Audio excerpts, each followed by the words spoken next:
Time check 11:20. Yan na ang nag-over na. So yun pa lang nagagawa ngayon. So expected natin mamaya ito siguro pupunuin na nila ito ngayon. So medyo okay na.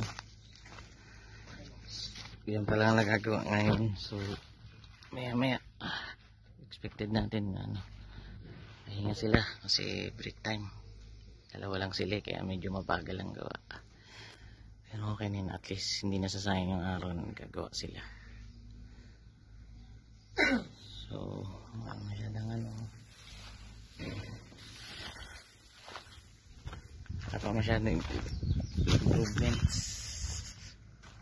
Ayan, bigyan lang kita para ang kalang konting tour sa bahay.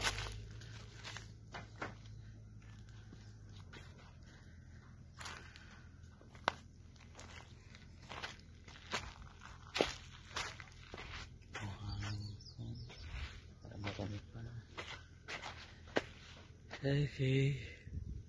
Ayan. Bahay na bahay.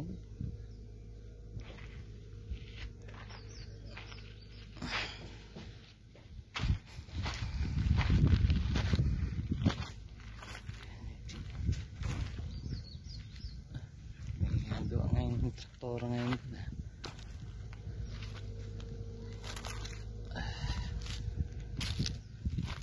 Ikot, ay panood ka. Ayan. Maganda na, di ba? Pagbuo.